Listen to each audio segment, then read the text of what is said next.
स्वागतम सुस्वागतम सुस्वागतम. रंगदेवता आणि नाट्यरसिकांना विनम्र अभिवादन करत सविनय सादर करीत आहोत पडद्यामागचो दशावतार.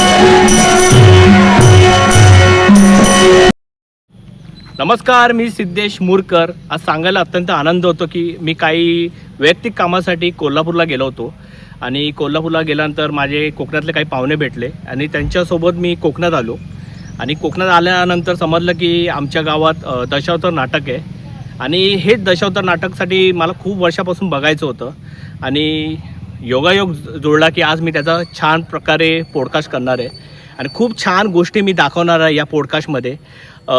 कशा प्रकारे दशावतार नाटक केलं जातं, त्याच्या मागे किती मेहनत असते, वेशभूषा कशी असते आणि इकडच्या कोकणातल्या गावाचा कसा प्रतिसाद असतो हे छान प्रकारे मी या पॉडकास्टमध्ये दाखवणार आहे. आणि मला सांगायला अत्यंत आनंद होतो की मी ज्या गावात आलो आहे सिंधुदुर्ग जिल्ह्यातील कुडाळ या तालुक्यातील हळदीचे नेरूळ या गावात आणि इकडच्या गावच्या मुलांनी खर्चाने हे दशावतार नाटक बोलवलं आहे आणि आयोजित केलं आहे. आणि आयोजित करण्याचं मागे मी त्यांना कारण विचारलं की तुम्ही स्वतःच्या खर्चाने काय करता ते, तर ते त्यांचं फक्त एकच म्हणणं आहे की ही जी परंपरा आहे दशावतार नाटकाची आम्हाला सर्वांपर्यंत पोचवायची आहे आणि ती जपून ठेवायची आहे. एवढं त्यांनी छान उत्तर दिलं आहे आणि ही माझी पण जबाबदारी आहे की हे दशावतार नाटक मी तुम्हाला छान प्रकारे दाखवणार आहे आणि त्याचं छान प्रकारे पॉडकास्ट करणार आहे. तर नक्की हे दशावतार नाटकचं पॉडकास्ट तुम्ही नक्की बघा आणि खूप सारे प्रेम द्या. धन्यवाद. नमस्कार, मी सिद्धेश मुरकर. आज मी आलो आहे सिंधुदुर्ग जिल्ह्यातील कुडाळ या तालुक्यातील हळदीचे नेरूळ या गावात आणि या गावात आज दशावतार नाटक आहे आणि मला आज तुम्हाला सर्वांना दशावतार नाटक कसं असतं, कोकणामध्ये दशावतार नाटकाच्या मागे किती रिहर्सल केली जाते, कशा प्रकारे तयारी केली जाते आणि या दशावतार नाटक मध्ये जे कलाकार आहे आज आपण त्यांच्यासोबत छान गप्पा गोष्टी मारणार आहे आणि जाणून घेणार आहे या मागची मेहनत. दशावतार नाटक म्हणजे काय नेमकं कोकणातलं. तुम्ही दशावतार नाटक बघितलं, पिक्चर आता बघितलं असेल तेव्हा तुम्हाला समजलं असेल कोकणात दशावतार नाटक असतं. आज आपण त्याच बाबत आज छान गप्पा गोष्टी मारणार आहे आज कलाकारांबरोबर आणि तुम्हाला छान प्रकारे व्हिडिओ दाखवणार आहे कशी वेशभूषा केली जाते, कसा मेकअप केला जातो, कसे डायलॉग मारले जाते आणि कसं हे नाटक सर्वांसमोर मांडलं जातं. तर आपण छान आज गप्पा गोष्टी मारूया. सर्वप्रथम सर, सिद्धू गोंडे या युट्यूब चॅनल तुमचं स्वागत आहे. नमस्कार, तुमचं नाव? संतोष गोरे. संतोष गोरे सर. सर मला विचारायचं आहे, कोकणात मध्ये काजू, आंबा, फणस आणि कोकणाचा निसर्ग आणि कोकणातली माणुसकी ही फेमस आहे. सर्वांना कोकण म्हणजे हे सर्व चित्र दिसतं. तसं दशावतार नाटक बोललं तर कोकण हे पुन्हा डोळ्याने ओपन होतो, डोळ्याने छान दिसतं. मला या नाटकाबद्दल विचारायचं आहे, कोकणातल्या दशावतार नाटक म्हणजे काय, काय दशावतार नाटक हे काय? मी पिक्चर बघितला दशावतार नाटक, तेव्हा आम्हाला थोडंसं कळालं दशावतार नाटक असतं. आम्हाला तुमच्या भाषेत सांगा, तुम्ही एक कलाकार म्हणून दशावतार नाटक म्हणजे काय, कसं असतं? दशावतार ही कला आहे म्हणजे इतर जशा संगीत नाटकं, सामाजिक नाटकं केली जातात तशाच प्रकारचं हे नाटक आहे. पण गंमत अशी आहे, दशावतार कला ही फार वेगळी आहे. ओके. कारण त्या दशावतार कलेला प्रॉम्प्टिंग नाही, रिहर्सल नाही. कारण इतर संगीत नाटकांना 3-3, 4-4 महिने रिहर्सल करावी लागते आणि त्याला ते पाठांतर करावं लागतं, त्याशिवाय ते होत नाही. आणि एकच प्रयोग त्यांना पाठांतर करून तोच करावा लागतो. ओके. इतर संस्थांमध्ये दशावतारात नाही. दशावतार आता जर तुम्ही सांगितलं जुना एखादा चरित्र करा तर ते आम्हाला आता लगेच करायला पाहिजे. ओके. एका तासात आम्ही सगळं बोलतो. ते रिहर्सल अशी एकदम नसते. नाही, रिहर्सल नाटक एकच. ओके. ज्या दिवशी आम्ही नाटक करणार तीच रिहर्सल. त्याच्यात काय चुकलं तर आम्ही एकामेकांना सूचना करतो उद्या तोच प्रयोग उद्या लागल्यानंतर ओके त्याच्यात आम्ही सुधारणा काय करायची आम्ही एकामध्ये सांगतो म्हणजे ऑन द स्पॉट असतं सगळं हा सगळं बंद ओके की आज तुझं हे चुकलंय उद्या जरा असं बोल नको असा शब्द वापर किंवा असं एखादं पद म्हण हा असं हे आम्ही नंतर सूचना करतो म्हणजे दुसऱ्या प्रयोगात आम्ही हे ते करतो सुधारणा दशावताराची रिहर्सल नाटक एकच आहे ओके असा विषय प्रॉम्प्टिंग नाही काउंटिंग दुसरी गोष्ट आम्ही जर 10 जण बसल्यानंतर जो प्रयोग असतो जे चरित्र असतं ते आम्ही सांगतो की तू राजा जा तू राणी जा राणीचं नाव अमुक राजाचं नाव अमुक सेनापतीचं नाव अमुक नारदाचं नाव अमुक असं नावं ठेवल्यानंतर म्हणजे पुराणातली नाव तर आम्ही सांगतो की तो सांगणारा एकटा कलाकार असतो का ज्यांना त्या चरित्राची माहिती घेतलेली असते अगोदर पुस्तकातून का त्याची बांधणी केलेली असते चरित्राची तर नाटकं आम्हीच लिहितो ही प्रवेशवाद चरित्र एखाद्या पुराणातलं तो वाचतो लेखक असतो की तुमच्या मधला आमचेच आम्ही लेखक तुम्ही स्वतः सगळे लेखक म्हणजे असं बाहेरून लेखक कोण आणत कोणी नाही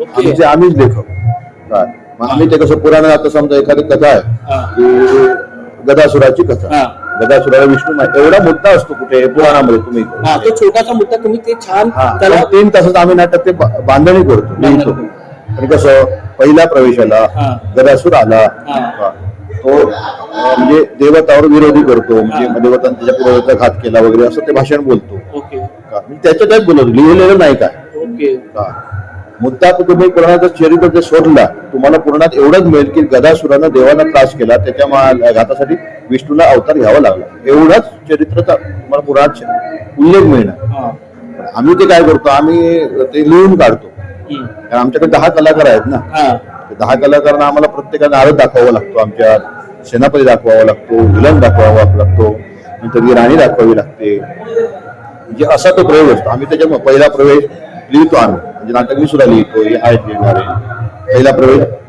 गदासूर तो आपलं काय ते बोलला की तिथे नारद आला महाराजांनी सांगितलं की असं असं ते देवता स्वारी तुकारा केली पाहिजे मग देवता प्रबळ होता मी आजपर्यंत स्वारी केली देवतावर तो विलन सांगतो मला यश आलं नाही देवता माझे प्रत्येक काही कारण करतात आणि माझ्यावर मात करतात तो म्हणतो याला कारण का देव जर प्रबळ होत असतील याला कारण मृत्यू लोकांचे ब्राह्मण किंवा जे राजे ते भक्ती करतात त्या भक्तीमुळे देवतांना ताकद मिळते ना आम्ही जी भक्ती करतो त्याच्यामुळे देवाला नाव देवाचं प्रिय आहे देवी शक्ती देव त्याच्यामुळे अगोदर काय कर देवता स्वारी करू नको नारद सांगतो अगोदर मृत्यू लोकांच्या त्या ब्राह्मणांची आणि जी काय राजाची जी काय माणसाची भक्ती करते भक्ती आणि बंद कर असं हे नाटक पण दशावतार हे नाटक एक परंपरा आहे कोकणातली किती वर्ष जुनं आहे जवळजवळ 700 वर्षापूर्वीचा किती 600-700 वर्षापूर्वी 600-700 वर्षापूर्वीची जुनी ही तुम्ही परंपरा जपून ठेवली आहे याला कारण असं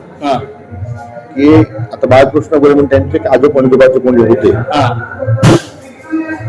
त्यांची सासरवाड म्हणजे त्यांची बायकोचं माहेर तिकडे कर्नाटकात ते गेले आणि तिथे यक्षगान म्हणून कर्नाटकात पूर्वीपासून चालू आहे ते पण असं नाटकासारखंच असतं ते रंगवतात रावण वगैरे आणि ते थोडस नमन असतं थोडं बोलतात ते असं हे करतात सादर करतात मग तो आपल्या सासरवाडीला गेला त्या कार्यक्रमाला मोठा उत्सव असतो लोक भरपूर असतो त्याच्या मनात असतं ना की हे असं जर आपल्याकडे केला तर काय होईल ब्राह्मण हुशार असतात नाही गोरे ब्राह्मण मी पण ब्राह्मणच आहे मी गोरेच ब्राह्मण आणि कथा पुराण वगैरे हे वाचण्याचं काम हे देवळानी म्हणजे मंदिरांनी हे ब्राह्मणच करायचे अगोदर पुराण वगैरे वाचण्याचं पुराणी म्हणून होते ते पूजा देवाची देव ब्राह्मणच करायचे आणि त्या ब्राह्मणाला जास्ती माहिती असायची पुराणाची महाभारत वाचन असल्यामुळे त्याने इकडे आणलं आणि म्हटलं हे असं आपल्याकडे केल्यावर काय होईल एक चांगलं होईल ना म्हणून ते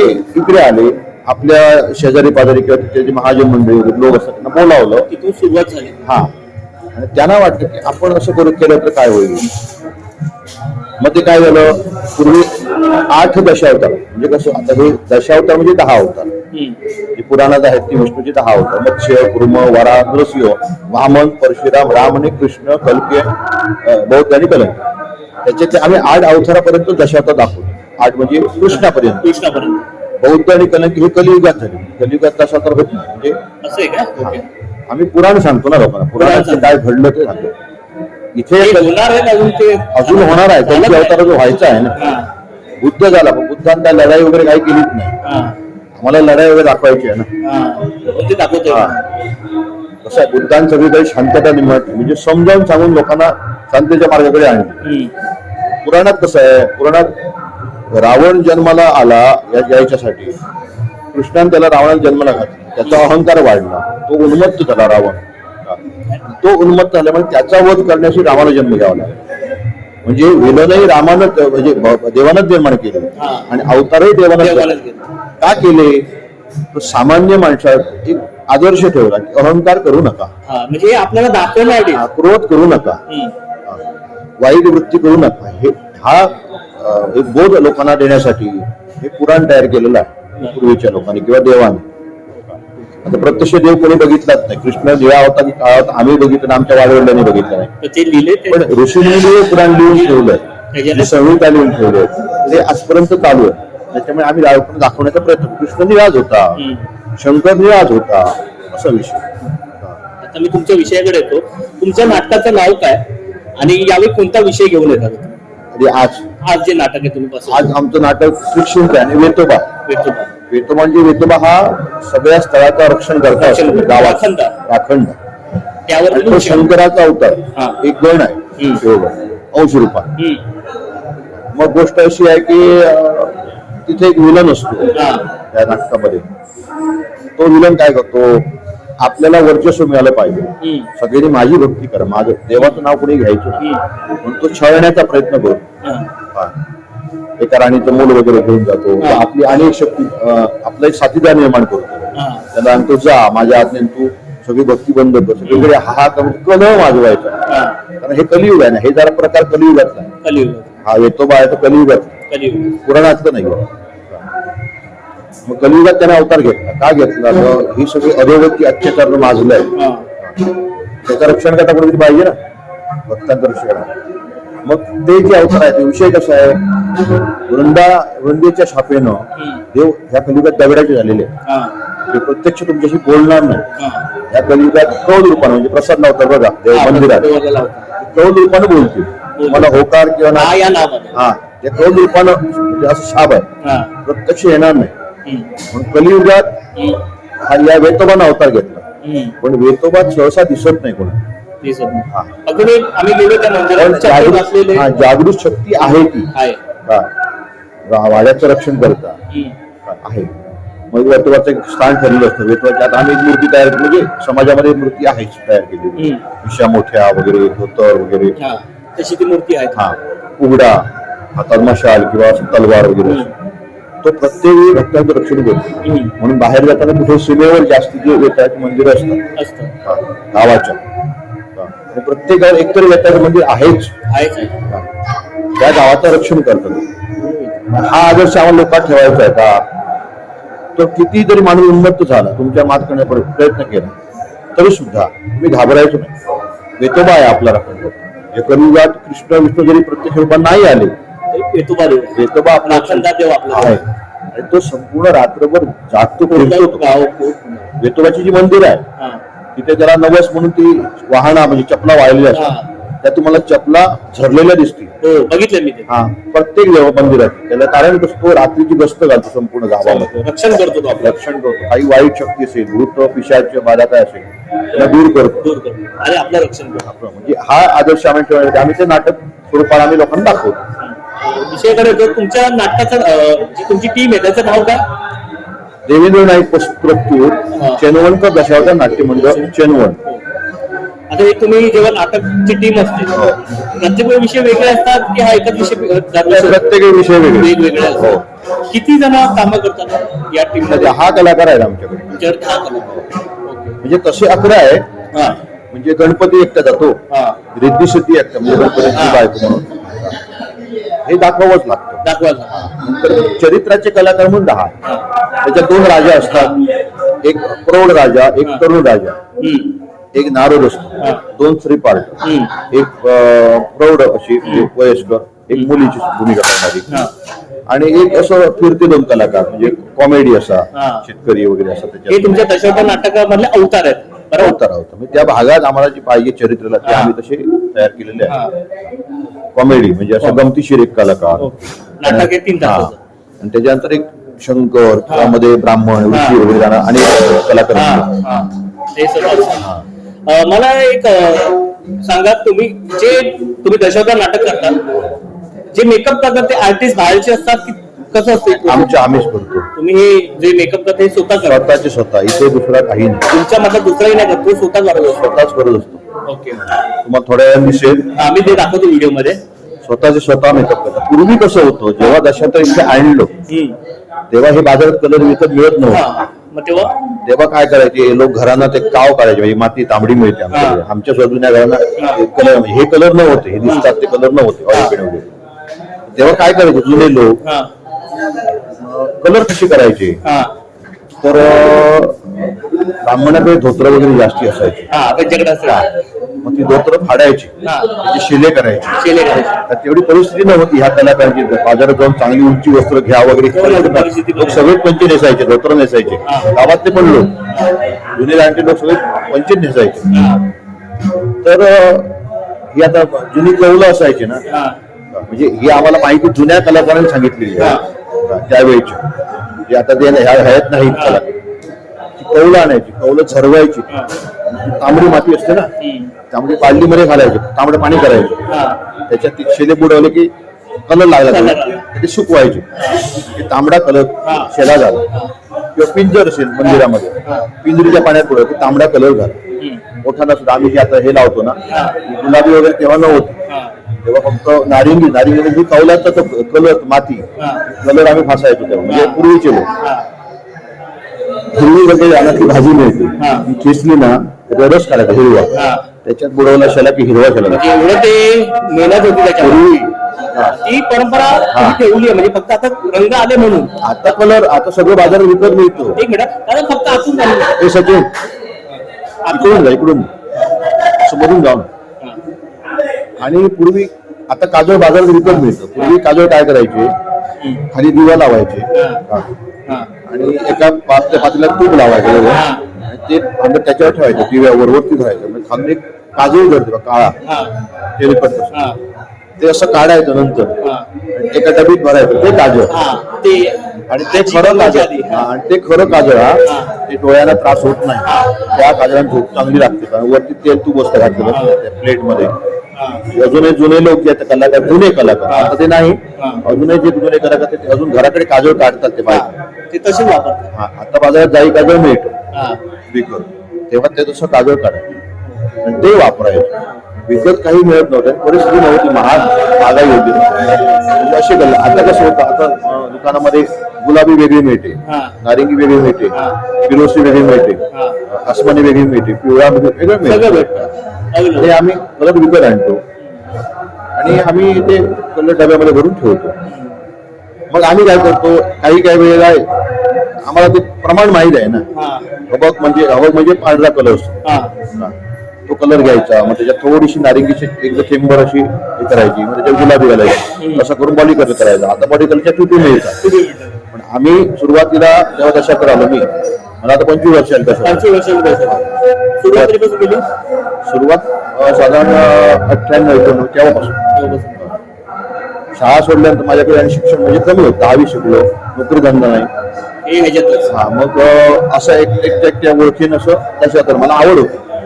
आमचे वडील कीर्तन करायचे, मी सुद्धा आता कीर्तन करतो. मग मला कलेची आवड. आम्ही तेव्हा कसं हे मोठे नाटक जवळ बसून बघायचो ना, आपला आवडत मी असं करेन, मी तसं करेन. मग वाड्यात आम्ही नाटक बसवायचो, म्हणजे आवड निर्माण झाली. तुम्ही इथे कोणती भूमिका करता? मी इथं राजाची. कोणती भूमिका करता तुम्ही? मी राजा केलाय, अगोदर विलन करायचो, आता जर आवाज बसतो तेव्हा विलन नाही करत. राजा, विष्णू, कृष्ण हे सगळे सेनापती वगैरे हे सगळे राजपाटाची भूमिका माझ्याकडे असते. आणि कसं देवाच्या कृपेने, गणपतीच्या कृपेने आम्हाला सौंदर्य असल्यामुळे, म्हणजे मोठेपण सांगा पण देवाच्या कृपेत आम्हाला जास्ती कुठले नाटक विष्णूची भूमिका घालतात. आणि असे अनुभव मला आले, विष्णूची भूमिका केल्यानंतर लोक नमस्कार करतात, आवडते. ते मला विचारायचं, तेच त्याला दिसतं. कसं विष्णू मला माहित नाही, गणपतीची आमच्या कृपा आहे.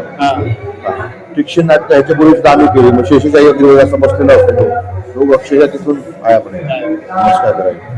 म्हणजे लोकांना जाणव हे थोडी आमची म्हणजे देवाची कृपा असते. दुसरी गोष्ट, दशावतार हा जरी कलेत कठीण असलं, त्याच्याकडे विनम्रता असावी लागते त्या पेटाऱ्याकडे.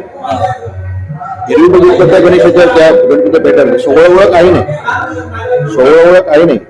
आम्ही पेंट घालून तिथे जातो, पेटाला हात लावतो, सगळं राहते.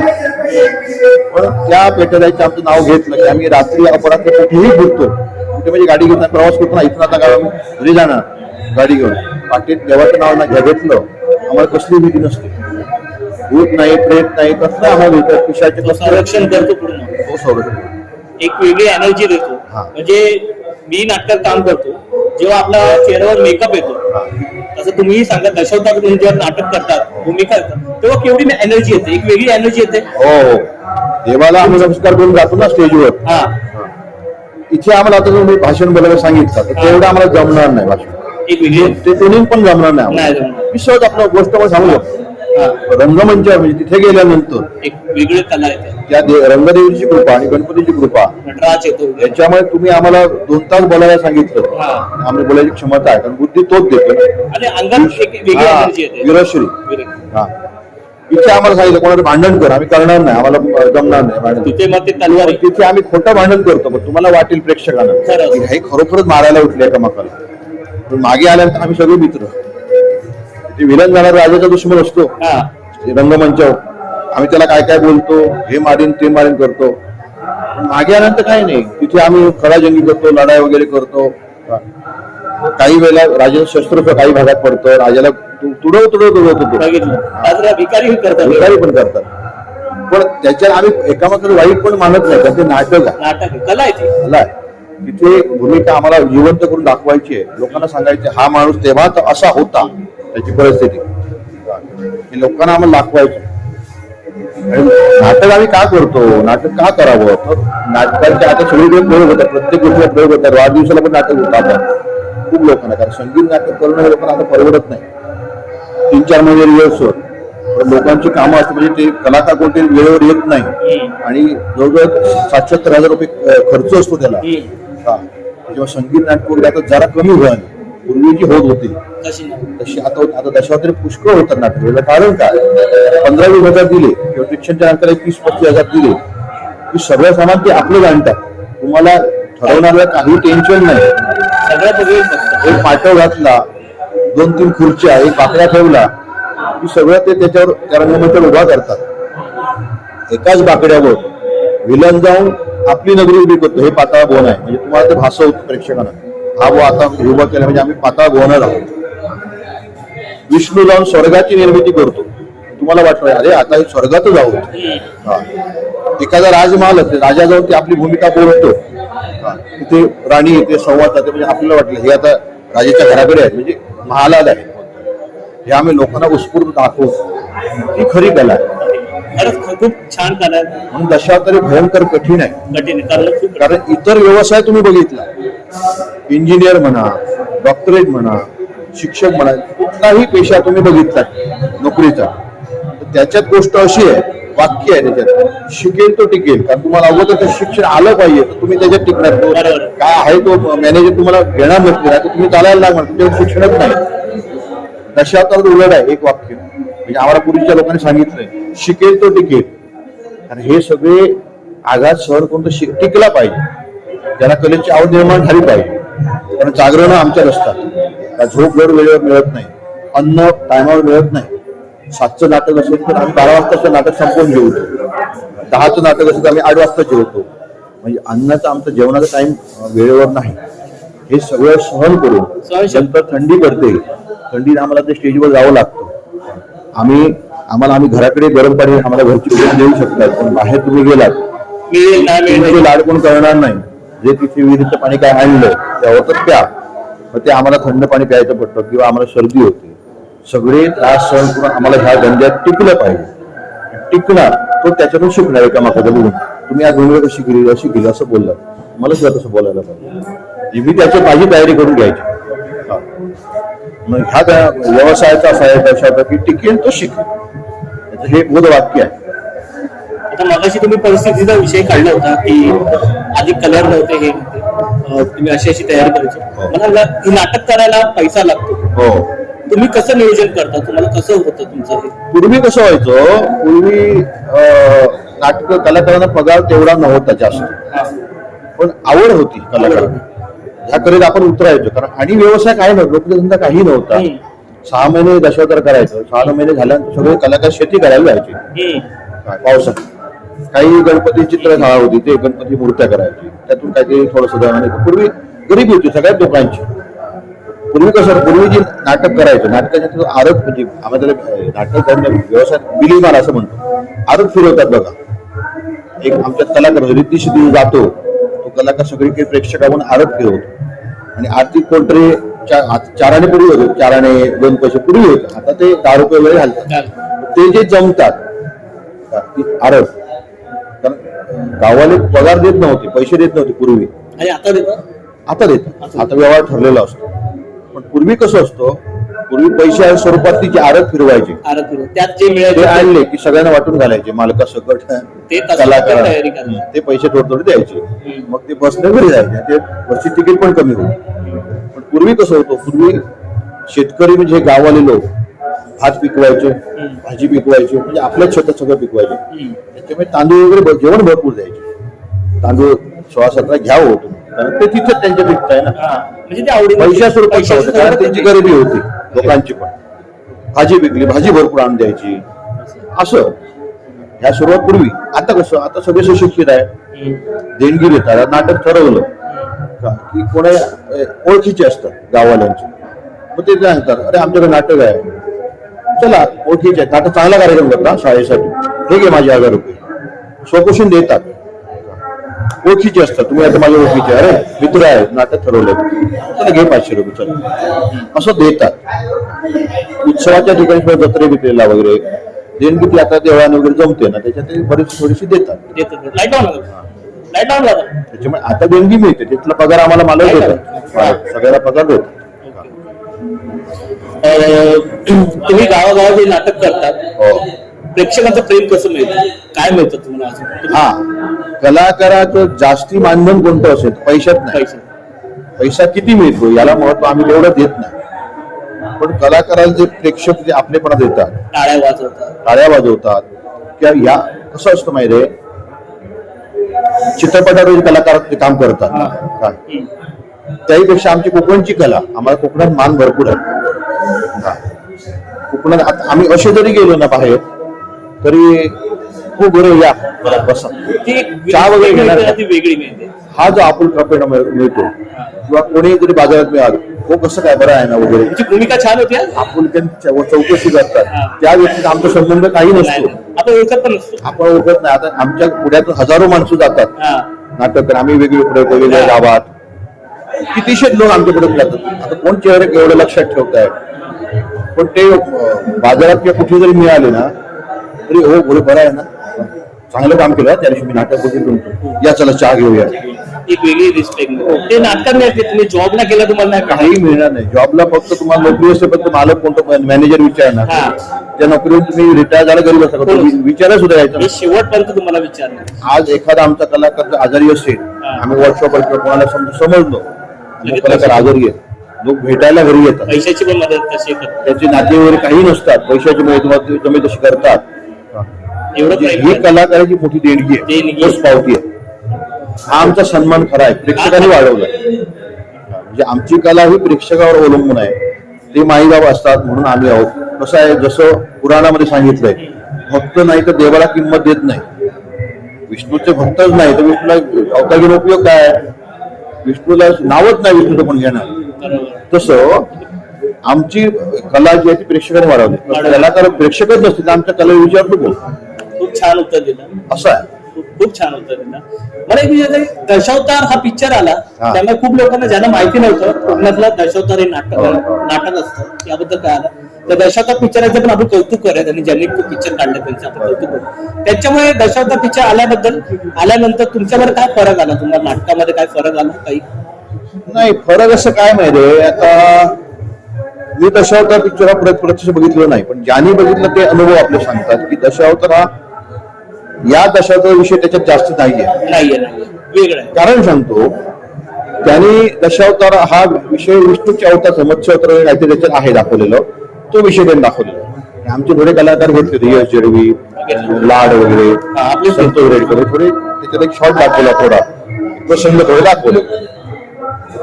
भूमिका प्रभाव सरांनी छान केली आहे, एवढे प्रश्न नाही, एवढ्या उतारवा आहे. पण विषय कसा आहे, माझं एक मत आहे की चित्रपट तुम्ही काढा, त्याच्यावर नाही म्हणत, पण दशावतारची व्यथा त्याच्यामध्ये मांडा.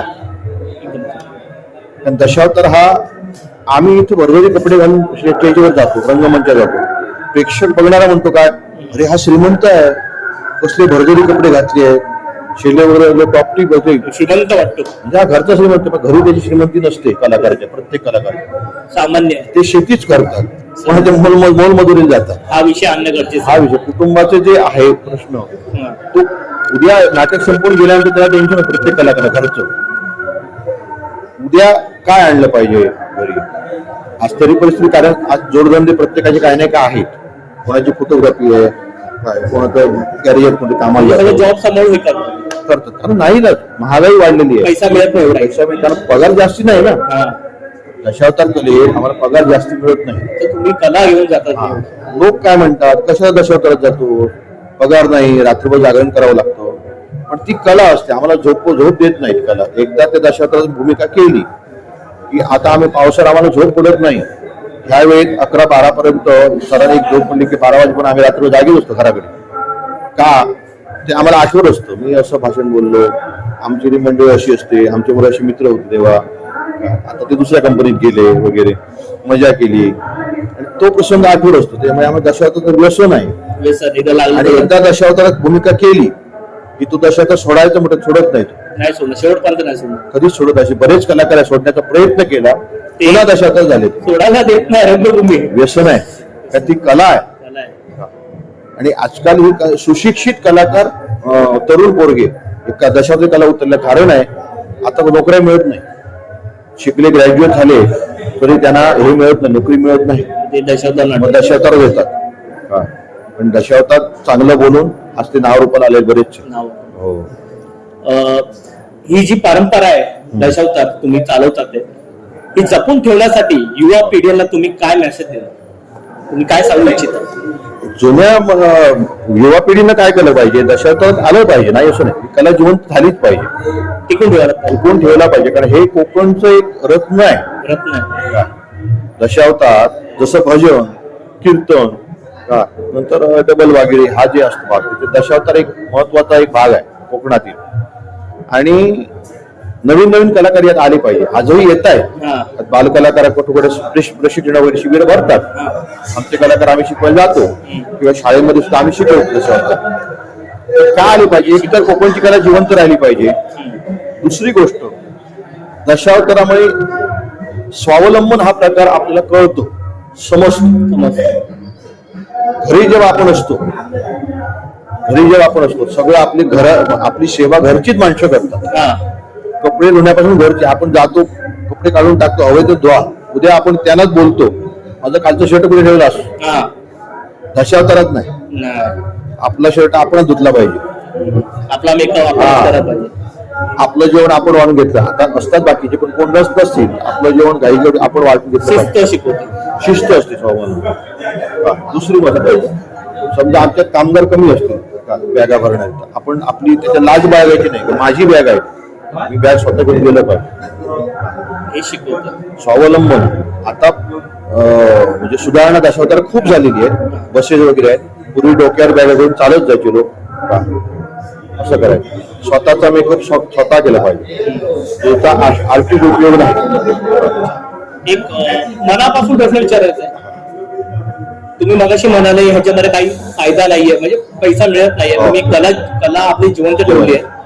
सरकारकडून काय अपेक्षा आहे, तुम्ही सरकारकडून काय, ही कला जिवंत ठेवण्यासाठी, या कलाकाराला योग्य मान मिळण्यासाठी सरकारकडून काय तुम्ही सांगू इच्छिता? बरोबर, आम्ही हल्ली दशावतार कलाकार संघटना एक उभी केलेली आहे, त्याच्या माध्यमातून वगैरे दत्तप्रसाद शेणे, बाबा मयेकर वगैरे हे सगळे आम्ही कलाकार संघटना बरेचसे आहेत कलाकार, चारुदत्त तेंडुलकर, आम्ही कलाकार संघटना उभी केली प्रत्येक तालुक्यामध्ये, आणि आमच्या सभा भरतात झालेल्या आहेत.